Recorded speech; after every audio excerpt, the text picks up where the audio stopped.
One of the defining images, at least from my perspective in this crisis, has been cars lined up for miles.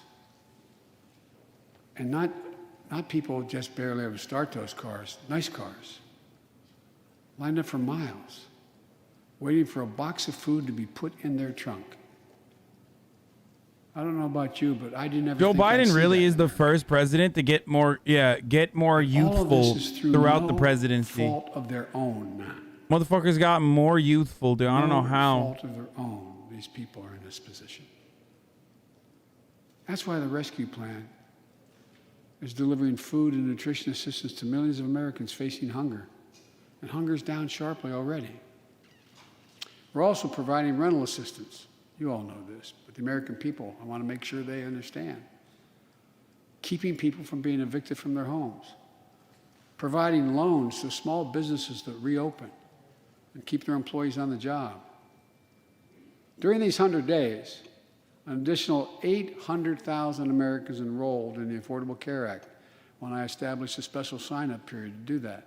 800,000 in that period. We're making one of the largest one-time investments ever in improving health care for veterans. Critical investments to address the opioid crisis. And maybe most importantly, thanks to the American Rescue Plan, we're on track to cut child poverty in America in half this year.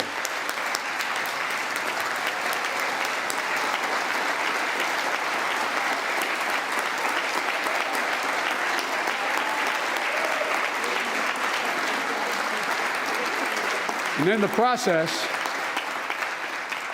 while this was all going on, the economy created more than 1,300,000 new jobs in 100 days. More jobs in the first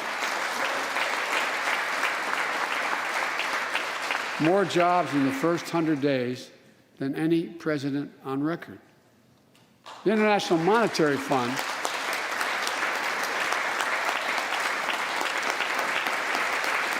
is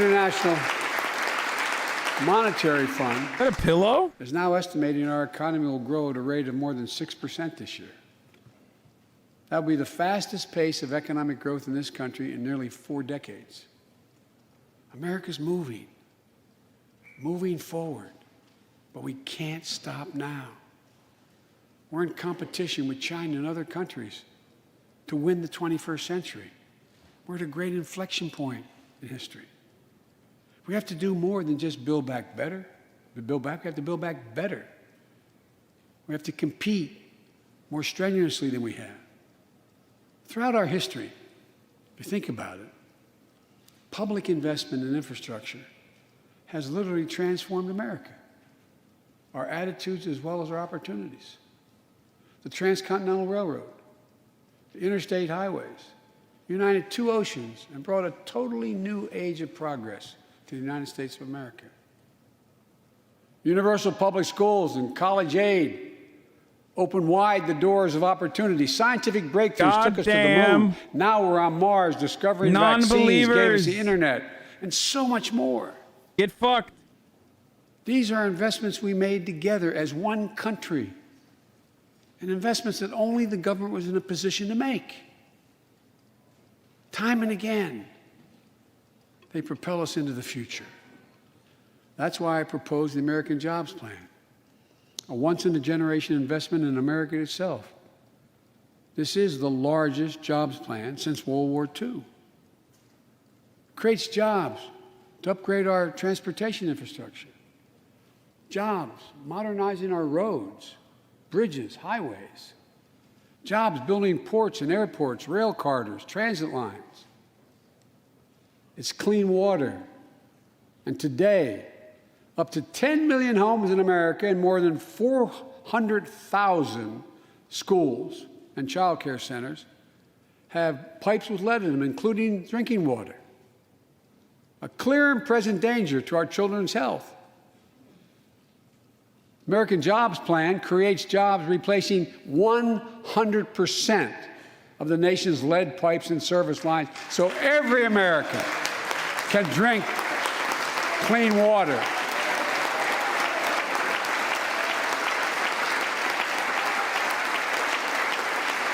And in the process, it will create thousands and thousands of good-paying jobs. It creates jobs connecting every American with high-speed internet, including 35% of the rural America that still doesn't have it. It's going to help our kids and our businesses succeed in the 21st century economy. And I'm asking the Vice President to lead this effort, if she would, because I know it will get done. Creates jobs building a modern power grid. Our grids are vulnerable to storms, hacks, catastrophic failures with tragic results. Sneezes. As we saw in Texas and elsewhere during the winter storms. The American Jobs Plan will create jobs that lay thousands of miles of transmission lines needed to build a resilient and fully clean grid. We can do that. Look, the American Jobs Plan will help millions of people get back to their jobs and back to their careers. 2 million women have dropped out of the workforce during this pandemic. 2 million. And too often because they couldn't get the care they needed to care for their child or care for an elderly parent who needs help. Fuck you taking notes on, motherfucker? Families. It's like, how will I fuck over the American working poor? To get home care for their aging parent. Amber's live. Amber's almost done, boys. Will Joe Biden say Amtrak in the next 5 minutes? Check out in your own district, Democrat or Republican. Democrat or Republican voters. Their great concern, almost as much as their children, is taking care of an elderly loved one who can't be left alone. Medicaid contemplated it, but this plan is going to help those families and create jobs for our caregivers with better wages and better benefits, continuing a cycle of growth. For too long, we've failed to use the most important word when it comes to meeting the climate crisis: jobs. Jobs. Jobs.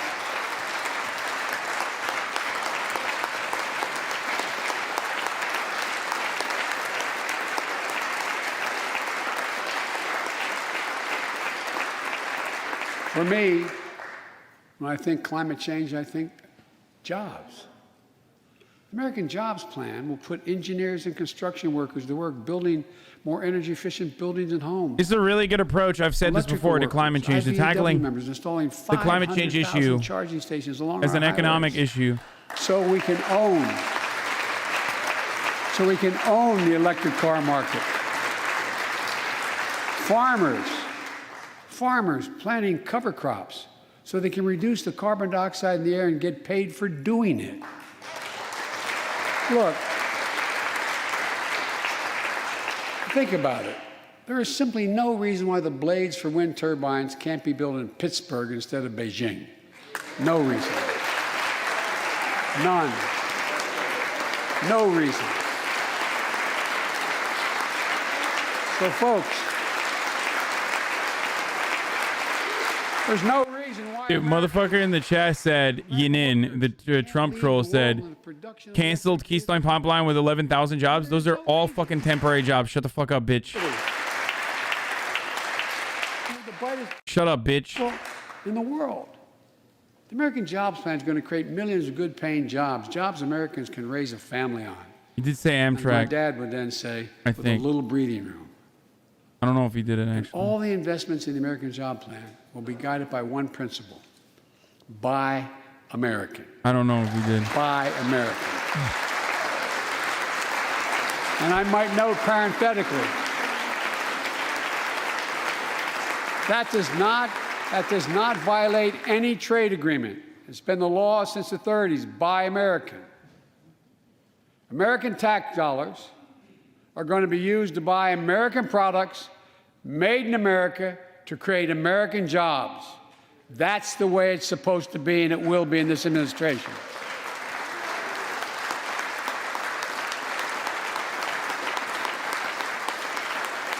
And I made it clear to all my cabinet people Their ability to give exemptions has been strenuously limited.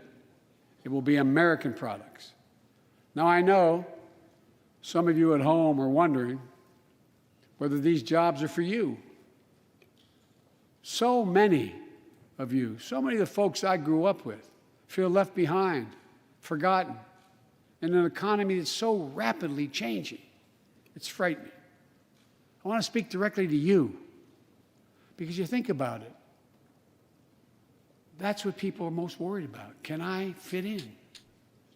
Independent experts estimate the American Jobs Plan will add millions of jobs and trillions of dollars to economic growth in the years to come. It is an 8-year program. These are good-paying jobs that can't be outsourced.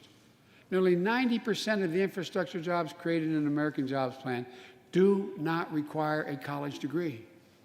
75% don't require an associate's degree. The American Jobs Plan is a blue-collar blueprint to build America. That's what it is.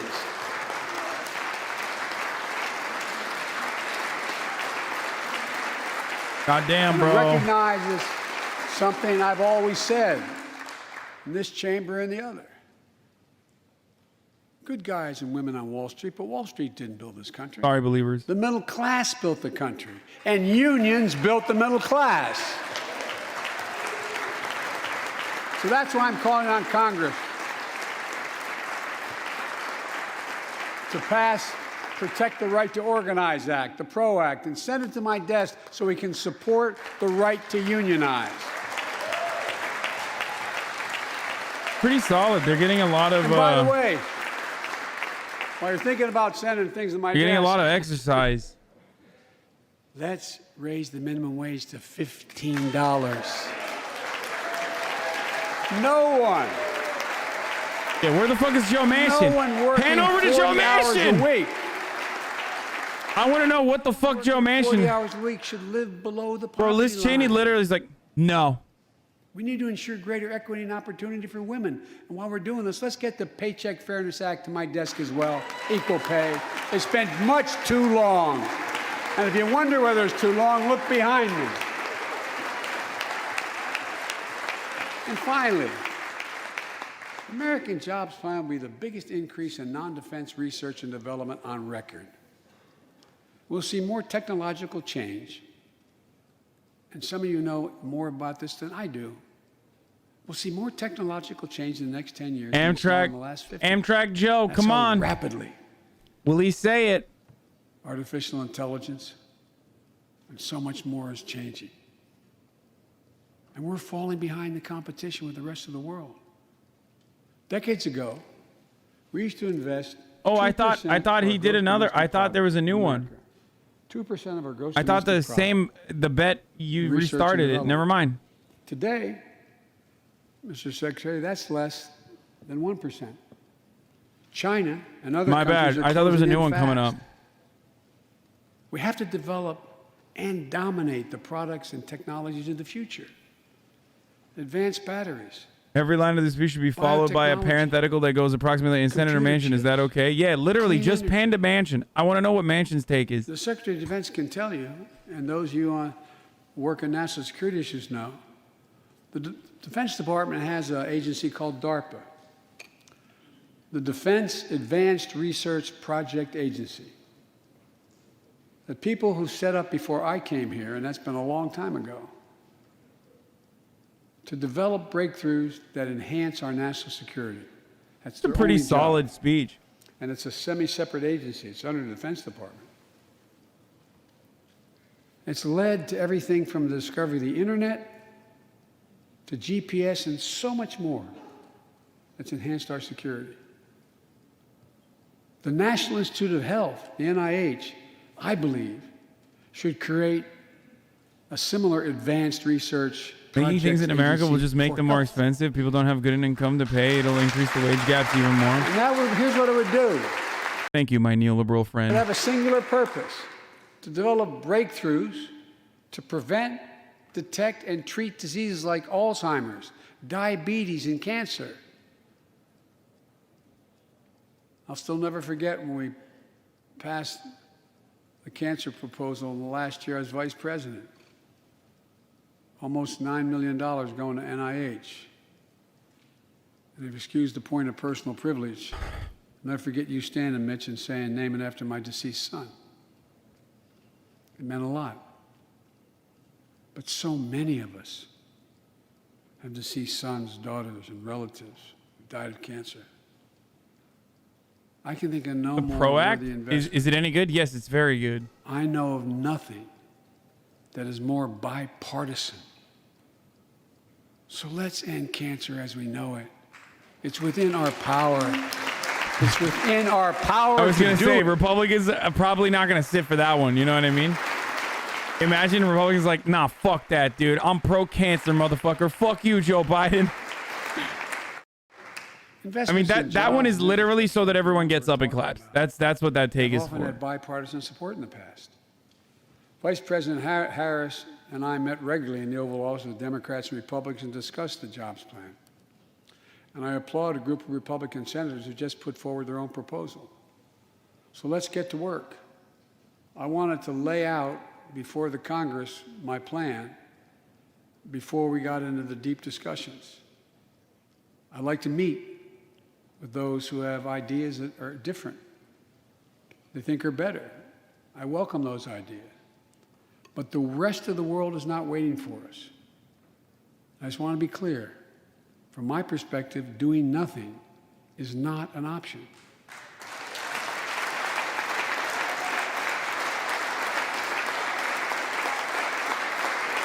Look, we can't be so busy competing with one another that we forget the competition that we have with the rest of the world to win the 21st century. Secretary Blinken can tell you, I spent a lot of time with President Xi. Traveled over 17,000 miles with him.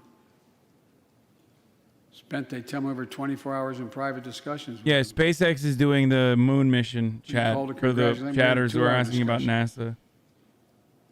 He's deadly earnest about becoming the most significant, consequential nation in the world. He and others, autocrats, think that democracy can't compete in the 21st century with autocracies. Uh-oh. It takes too long to get consensus.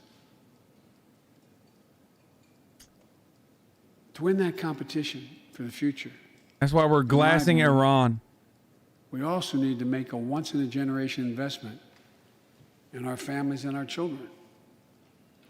That's why I've introduced the American Families Plan tonight, which addresses four of the biggest challenges facing American families and in turn America. First is access to good education. When this nation made 12 years of public education universal in the last century, it made us the best educated, best prepared nation in the world. It's, I believe, the overwhelming reason that propelled us to where we got in the 20th century. But the world's caught up or catching up. They're not waiting. I would say parenthetically, if we were sitting down, we set a bipartisan committee together and said, okay, we're going to decide what we do in terms of government providing for free education. I wonder whether we'd think, as we did in the 20th century, that 12 years is enough in the 21st century. I doubt it. 12 years is no longer enough today to compete with the rest of the world in the 21st century. That's why my American Families Plan guarantees 4 additional years of public education for every person in America, starting as early as we can. The great universities in this country have conducted studies of the last 10 years. It shows that adding 2 years of universal high-quality preschool for every 3-year-old and 4-year-old, no matter what background they come from, puts them in a position to be able to compete all the way through 12 years and increases exponentially their prospect of graduating and going on beyond graduation. The research shows when a young child goes to school, not daycare, they're far more likely to graduate from high school and go to college. or something after high school.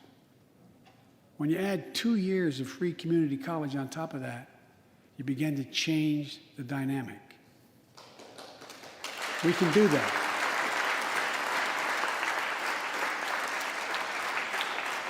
And we'll increase Pell Grants and invest in historical black colleges and universities, tribal colleges, minority-serving institutions.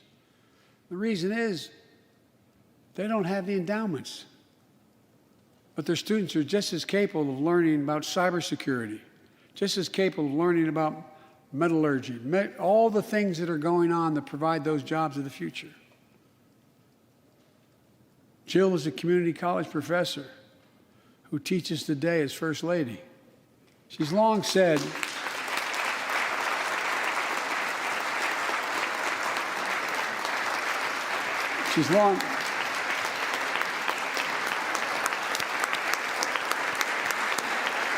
Why aren't you more happy about this? What do you want me to do? Fucking lose my mind? I keep saying it's a good speech. These are all great ideas. These are all great ideas. I want to see what Joe Manchin has to say because, you know, it's up to him. Any country that out-educates us is going to out-compete us. She'll be deeply involved in leading this effort. Thank you, Jill. What do you want me to do? Second thing we need. American Families Plan will provide access to quality, affordable child care. We guarantee...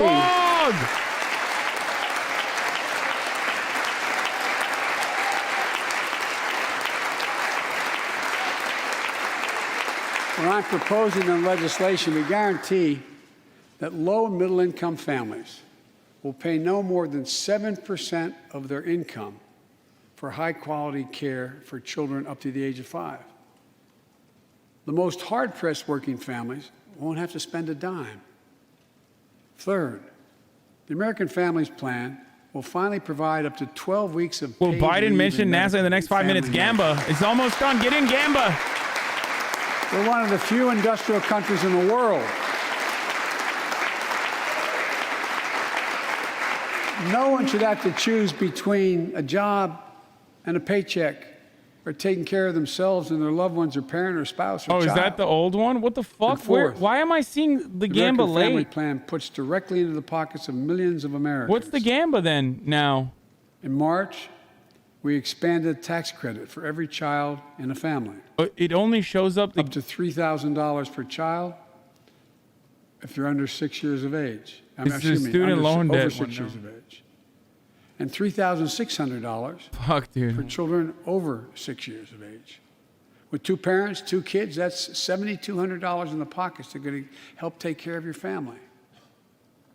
And that will help more than 65 million children and help cut child care poverty in half. And we can afford it. So we did that in the last piece of legislation we passed. But let's extend that child care tax credit at least through the end of 2025.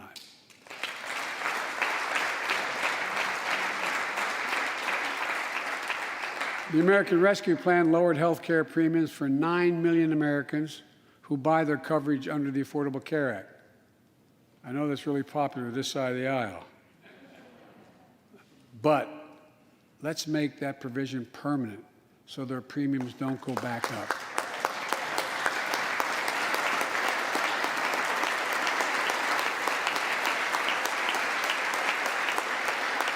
In addition to my family's plan, I'm going to work with Congress to address this year other critical priorities for American families.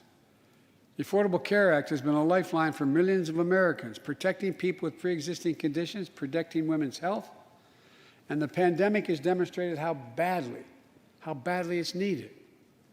Let's lower deductibles for working families on the Affordable Care Act. And let's lower prescription drug costs. We know how to do this.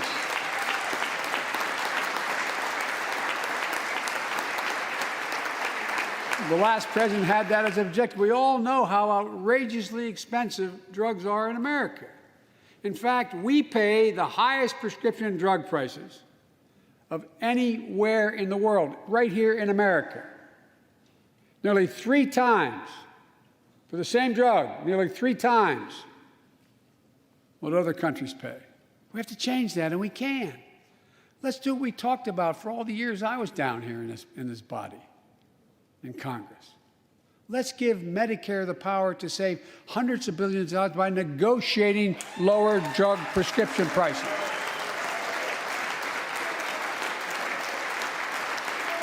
The taker is, by the way, upset. It's literally Donald Trump's plan, kind of. On Medicare, lower prescription drug costs. It's not Donald Trump's plan, but like Donald Trump also wanted to fucking. Can go to strengthen the Affordable Care Act and expand Medicare coverage benefits without costing taxpayers an additional penny. It's within our power to do it. Let's do it now.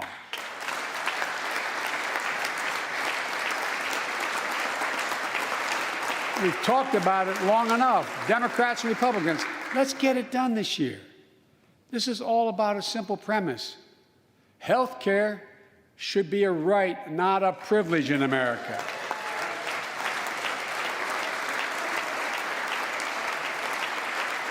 So, how do we pay for my jobs and family plan? I made it clear we can do it without increasing the deficits. Let's start with what I will not do. I will not impose any tax increase on people making less than $400,000. But it's time for corporate America and the wealthiest 1% of Americans to just begin to pay their fair share. Just their fair share.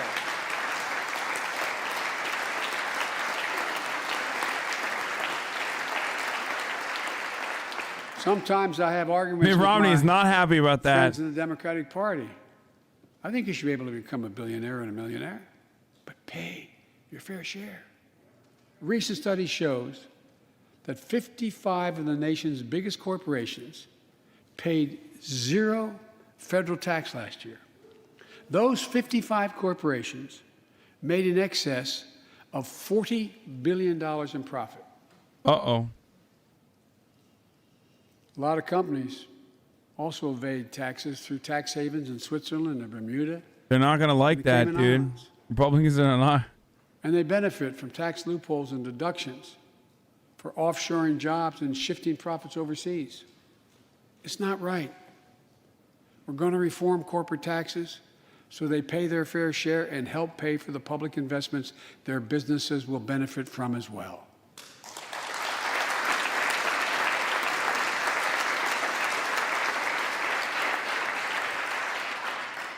We're going to reward work, not just wealth. We take the top tax bracket for the wealthiest 1% of Americans, those making over $400,000 or more, back up to where it was when George W. Bush was president, when he started, 39.6%. That's where it was when George W. was president. We're going to get rid of the loopholes, allow Americans to make more than $1 million a year and pay a lower tax rate on their capital gains than Americans who receive a paycheck. We're only going to affect 0.3% of all Americans by that action. 0.3%. And the IRS is going to crack down on Too many, millionaires brother. and billionaires who cheat on their taxes. Too many, brother. It's estimated to be billions of dollars by think tanks that are left, right, and center. I'm not looking to punish anybody. But I will not add a tax burden, additional tax burden to the middle class in this country. They're already paying enough. I believe what I propose is fair, fiscally responsible, and it raises revenue to pay for the plans I propose and will create millions of jobs that will grow the economy and enhance our financial standing in the country. When you hear someone say they don't want to raise taxes on the wealthiest 1% or corporate America, ask them, whose taxes you want to raise? Instead, whose they're going to cut? Look, the big tax cut of 2017. Remember, it was supposed to pay for itself. That was how it was sold. And generate vast economic growth. Instead, The fuck? it added $2 trillion to the deficit. It was a huge windfall for corporate America and those at the very top. Instead of using the tax saving to raise wages and invest in research and development, it poured billions of dollars into the pockets of CEOs. No way. That's crazy. No one would have thought of The that. pay gap between CEOs and their workers is now among the largest in history. According to one study, CEOs make 320 times what the average worker in their corporation makes. What? It used to be below 100. That's wild, The dude. pandemic has only made things worse. 20 million Americans lost their job in the pandemic. Working and middle-class Americans. This is really At the same good. time, This is really, really, really good. Everything he said so 650 far, billionaires in like America. liberals eat this shit up Saw because their Biden net is worth saying it in front of increase by more Kamala than $1 Harris and Nancy trillion in the Pelosi. same exact But when period. Bernie Sanders says it, the Say it same liberals will be again. like, ah, 650 these people expectations increased are their wealth unrealistic. by more than $1 trillion during this pandemic. And they're now worth more than $4 trillion. Is standard Democrat talking points though? Not Fellow really. Americans, trickle down. It's standard progressive Democrat Trickle talking down points. economics has never worked. And it's time to grow the economy from the bottom and the middle out.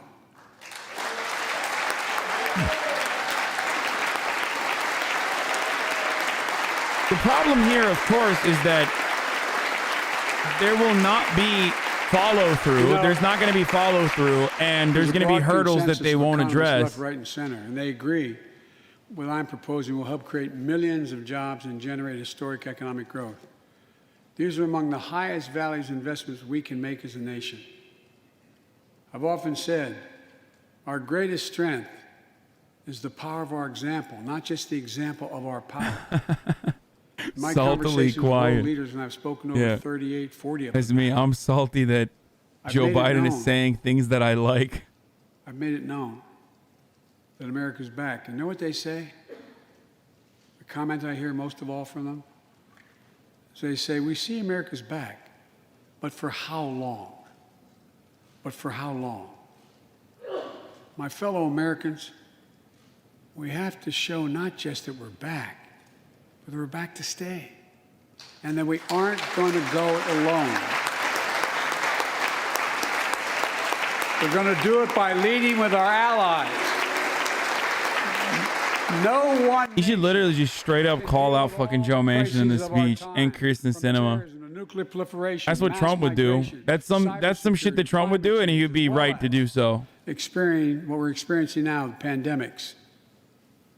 Democrats need to hold the line, and Republicans who say no need to tell the American people why they don't want to fucking cut child poverty in half. To meet our needs. What's up? And we're meeting them. This is not a Will become left-right our arsenal issue. for This vaccines. is something that all Other Americans countries, should unite on, like Just us as America's arsenal as a for competitive democracy labor for the force. world, and in consequence influence the world. But every American will have access before that occurs. Every American will have access to be fully covered by COVID-19 from the vaccines we have. Look, the climate crisis is not our fight alone, it's a global fight. The United States accounts, as all of you know, less than 15% of carbon emissions. The rest of the world accounts for 85%. That's why I kept my commitment to rejoin the Paris Accord, because if we do everything perfectly, it's not going to only matter. I kept my commitment to convene a climate summit right here in America with all the major economies of the world. New Gamba. China, Russia, India, European Union. And I said I'd do it in my first 100 days. I want to be very blunt about it. I had Will Joe Biden mention fracking in the next 5 minutes? attempt was to make sure New the Gamba. world could see there was a consensus that we are at an inflection point in history. The consensus is if we act to save the planet, we can create millions of jobs and economic growth and opportunity to raise the standard of living of almost everyone around the world. If you watched any of it and you were all busy, I'm sure you didn't have much time. That's what virtually every nation said, even the ones that aren't doing their fair share. The investments I proposed tonight also advance the foreign policy, in my view, that benefits the middle class. That means making sure every nation plays by the same rules in the global economy, including China. In my discussion with President Xi, I told him, we welcome the competition. We're not looking for conflict. But I made absolutely clear that we will defend America's interest across the board. America will stand up to unfair trade practices that undercut American workers and American industries, like subsidies from state to state-owned operations and enterprises, and the theft of American technology and intellectual property.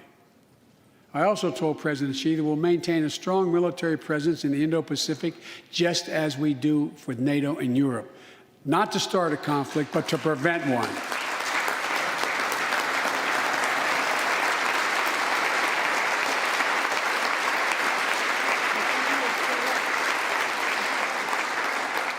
I told them what I've said to many world leaders, that America will not back away from our commitments, our commitment to human rights and fundamental freedoms, and to our alliances. And I pointed out to him, no responsible American president could remain silent when basic human rights are being so blatantly violated. An American president has to represent the essence of what our country stands for. America is an idea, the most unique idea in history. We are created, all of us, equal. It's who we are.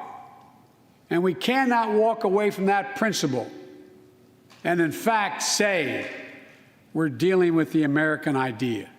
With regard to Russia, I know it concerns some of you, but I made very clear to Putin that we're not going to seek escalation,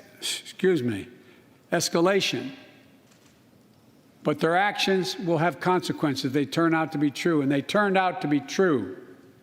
So I responded directly and proportionately to Russia's interference in our elections and the cyber attacks on our government and our business. Let's go. We're going to war, baby. They did both of these things, and I told them we would respond, and we have. But we can also cooperate when it's our mutual interest. We did it when we extended the New START Treaty on nuclear arms, and we're working to do it on climate change. But he understands we will respond. On Iran and North Korea, nuclear programs that present serious threats to American security and the security of the world. We're going to be working closely with our allies to address the threats posed by both of these countries through diplomacy as well as stern deterrence. And American leadership means ending the forever war in Afghanistan. We have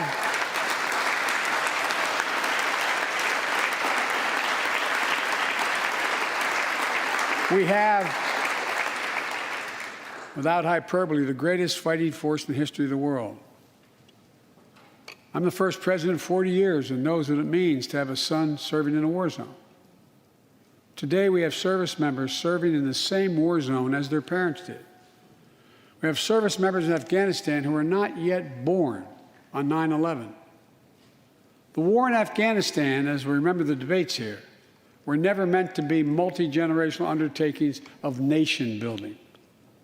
We went to Afghanistan to get the terrorists who attacked us on 9/11. Why does this never extend to We Iraq? would follow Osama bin Laden to the gates of hell to do it. If you've been in the upper Konar Valley, you've kind of seen the gates of hell. And we delivered justice to bin Laden. We degraded the terrorist threat of al-Qaeda in Afghanistan. And after 20 years of valor, and sacrifice, it's time to bring those troops home. Look,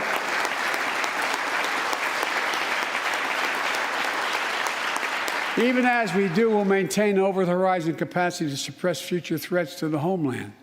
And make no mistake, in 20 years, terrorism has metastasized. The threat has evolved way beyond Afghanistan. Those of you in the intelligence committees, the foreign relations committee, defense committees, you know well, we have to remain vigilant against the threats to the United States wherever they come from. Al-Qaeda and ISIS are in Yemen, Syria, Somalia, other places in Africa, in the Middle East, and beyond. And we won't ignore what our intelligence agencies have determined to be the most lethal terrorist threat to the homeland today. White supremacy is terrorism. We're not going to ignore that either. My fellow Americans, look, we have to come together to heal the soul of this nation. It was nearly a year ago before her father's funeral when I spoke with Gianna Floyd, George Floyd's young daughter.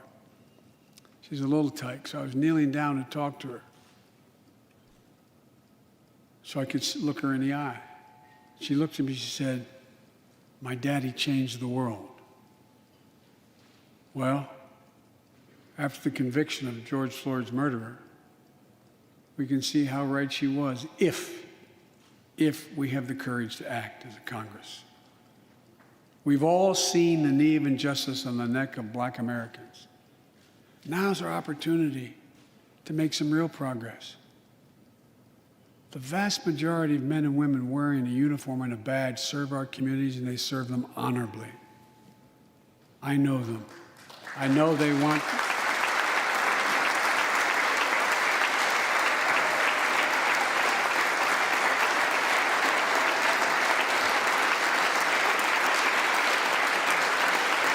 I know they want to help meet this moment as well. My fellow Americans, we have to come together to rebuild trust between law enforcement and the people they serve, to root out systemic racism in our criminal justice system, and to enact police reform in George Floyd's name that passed the House already. I know Republicans have their own ideas and are engaged in very productive discussions with Democrats in the Senate. We need to work together to find a consensus. But let's get it done next month, by the first anniversary of George Floyd's death.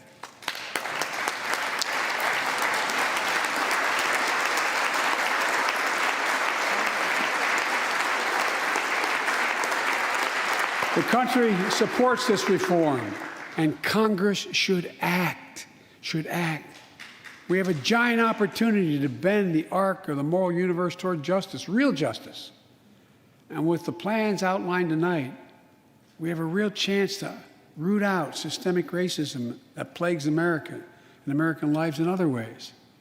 A chance to deliver real equity, good jobs, good schools, affordable housing, clean air, clean water, being able to generate wealth and pass it down through generations because you have access to purchase a house. Real opportunities in the lives of more Americans, Black, white, Latino, Asian Americans, Native Americans. Look, I also want to thank the United States Senate for voting 94-1 to pass the COVID-19 Hate Crimes Act to protect Asian American and Pacific Islanders. You acted decisively. Except for one guy.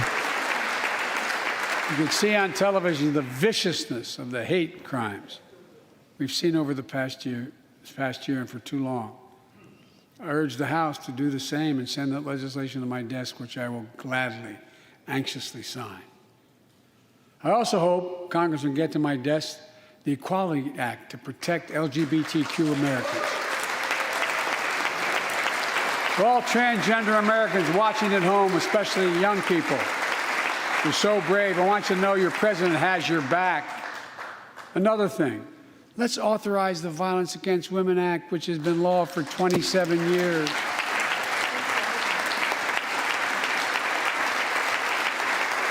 "27 years ago, I wrote it. It'll close the act that has to be authorized now, will close the boyfriend loophole to keep guns out of the hands of abusers. The court order said this is an abuser. You can't own a gun. It's to close that loophole that existed. You know, it's estimated that 50 women are shot and killed by an intimate partner every month in America. 50 a month. Let's pass it and save some lives.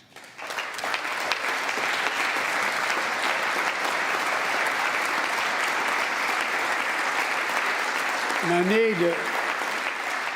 need not tell anyone this, but gun violence has become an epidemic in America. The flag at the White House was still flying at half-mast for the 8 victims of the mass shooting in Georgia, when 10 more lives were taken in a mass shooting in Colorado. And in the week in between those 2 events, 250 other Americans were shot dead in the streets of America. 250 shot dead. I know how hard it is to make progress on this issue. In the 90s, we passed universal background checks, a ban on assault weapons and high-capacity magazines that hold 100 rounds that can be fired off in seconds. We beat the NRA. Mass shootings and gun violence declined. Check out the report over 10 years. But in the early 2000s, the law expired. We've seen daily bloodshed since. I'm not saying if the law continued, we wouldn't see bloodshed. More than 2 weeks ago in the Rose Garden, surrounded by some of the bravest people I know, the survivors and families who lost loved ones to gun violence, I laid out several of the Department of Justice actions that are being taken to impact this epidemic. One of them is banning so-called ghost guns. These are homemade guns built from a kit that includes directions how to finish the firearm. No, not ghost guns. The parts have no serial numbers, so they show up at crime scenes. Not my ghost gun. And they can't be traced. The buyers of these ghost gun kits aren't required to pass any background check. Anyone, from a criminal or terrorist, could buy this kit and within 30 minutes have a weapon that's lethal, but no more. And I'll do everything in my power to protect the American people from this epidemic of gun violence, but it's time for Congress to act as well. Look,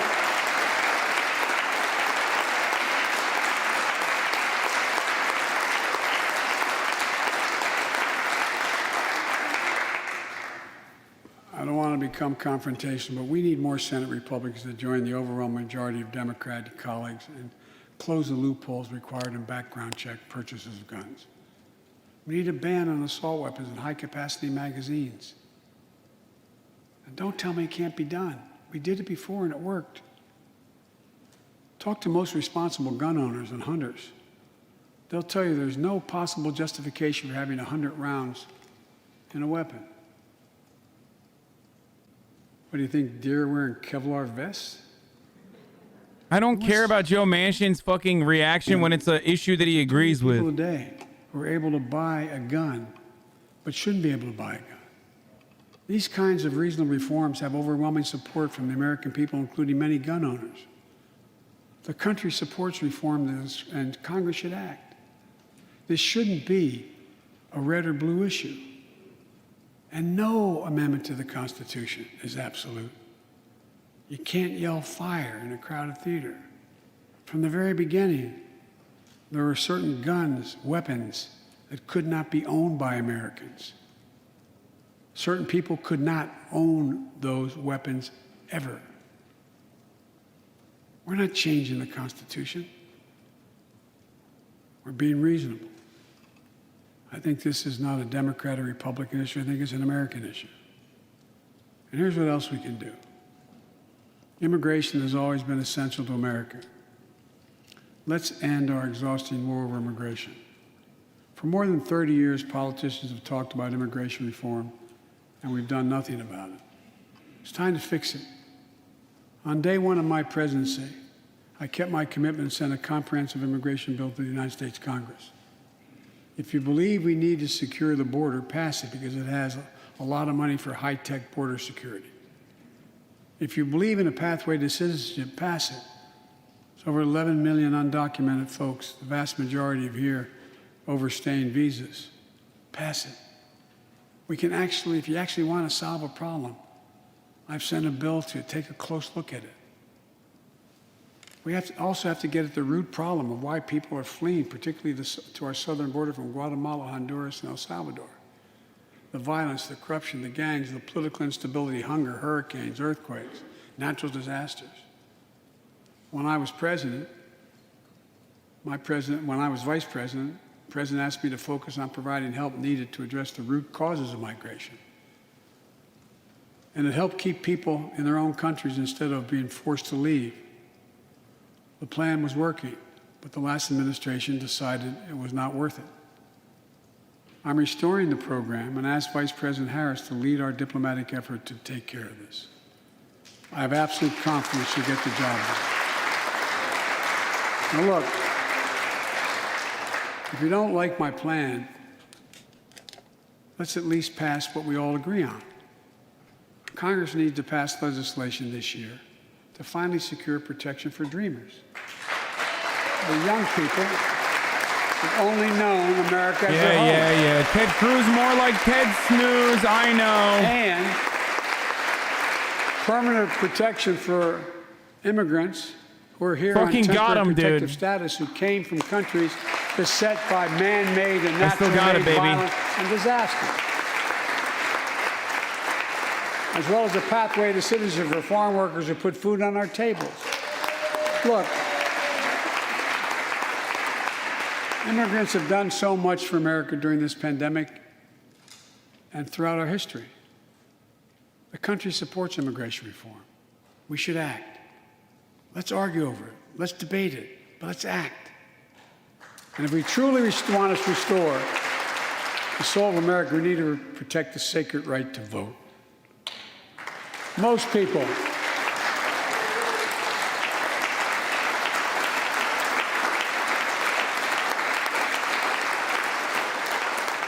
more people voted in the last presidential election than any time in American history, in the middle of the worst pandemic ever. It should be celebrated. Instead, it's being attacked. Congress should pass H.R. 1 and the John Lewis Voting Rights Act and send it to my desk right away. The country supports it, and Congress should act now. Look, in conclusion, as we gather here tonight, the image of a violent mob assaulting this Capitol, desecrating our democracy, remain vivid in all our minds. Lives were put at risk, many of your lives. Lives were lost. Extraordinary courage was summoned. The insurrection was an existential crisis, a test of whether our democracy could survive, and it did. But the struggle is far from over. The question of whether our democracy will long endure is both ancient and urgent. As old as our republic, still vital today. Can our democracy deliver on its promise that all of us, created equal in the image of God, had a chance to lead lives of dignity, respect, and possibility? Can our democracy deliver to the most pressing needs of our people? Can our democracy overcome the lies, anger, hate, and fears that have pulled us apart? America's adversaries, the autocrats of the world, are betting we can't. And I promise you they're betting we can't. They believe we're too full of anger and division and rage. They look at the images of the mob that assaulted the Capitol as proof that the sun is setting on American democracy. But they're wrong. You know it, I know it. But we have to prove them wrong. What's the new Gamba? Democracy What's still this works, one? that our government still works, and we can deliver for our people. In our first 100 days together, we've acted to restore people's faith in democracy to deliver. We're vaccinating the nation. We're creating hundreds of thousands of new jobs. There's no way We're marijuana delivering real reform results he'll to ever people. They mention can it. see He it, doesn't feel it in their believe own in it. lives. Opening doors of opportunity, guaranteeing some more fairness and justice. That's the essence of America. That's democracy in action. Our Constitution opens with the words, as trite as it sounds, we the people. Well, it's time to remember that we the people are the government, you and I. Not some force in a distant capital, not some powerful force that we have no control over. It's us. It's we the people. In another era, when our democracy was tested, Franklin Roosevelt reminded us, in America, we do our part. We all do our part. That's all I'm asking, that we do our part, all of us. That if we do that, we will meet the center challenge of the age by proving that democracy is durable and strong. Autocrats will not win the future. We will. America will. And the future belongs to America. As I stand here tonight before you in a new and vital hour of life and democracy of our nation, and I can say with absolute confidence, I have never been more confident or optimistic about America. Not because I'm president, because what's happening with the American people. We've stared into the abyss of insurrection and autocracy, pandemic and pain. And we, the people, did not flinch. At the very moment our adversaries were certain we'd pull apart and fail, we came together, we united. With light and hope, we summoned a new strength. Instead of we the people, how about weed the people? That's pretty good. The competition of the 21st century. That was Moderna exiting. On our way to a union more perfect, more prosperous, and more just. As one people, one nation, and one America.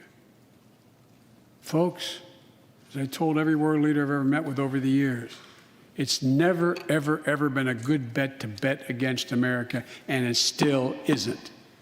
We're the United States of America.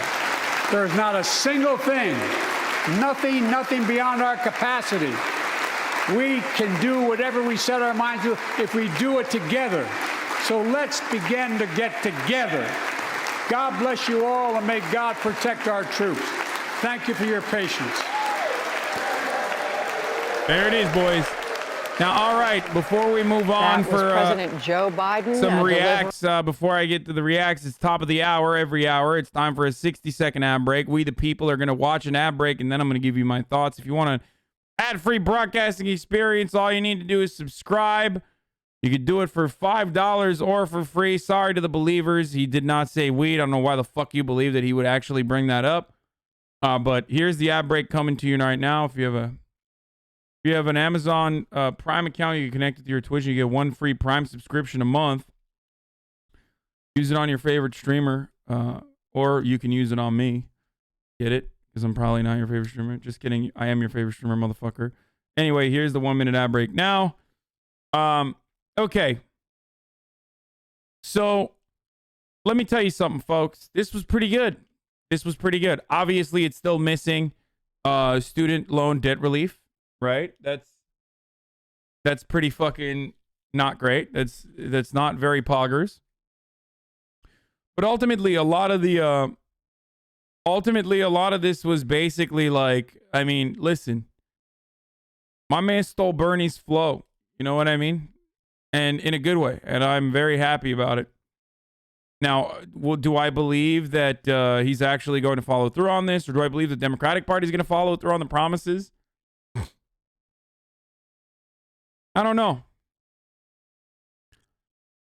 There was no health care mentioned with the exception of expansion on, with the expansion of like more benefits or Medicaid, Medicare.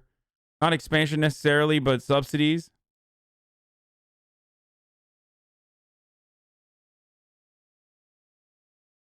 My dad said he's a clone. Yeah, they copy Bernie's style. Now all of them want mimic. Yeah, oh yeah, for sure. I mean, I don't think that it's going to happen. Drug prices were mentioned. Yes, that was good. That is kind of weird that Republicans don't clap to the same shit that they clapped when Donald Trump was saying it. But I guess that's not kind of weird. What did AOC say? Not enough credit is given to the countless activist organizers and advocates whose relentless work is why we are even hearing anything about universal child care, white supremacy, terrorism, labor, and living wages tonight. Yet we cannot stop until it's done. Keep going. Yes, this is true. They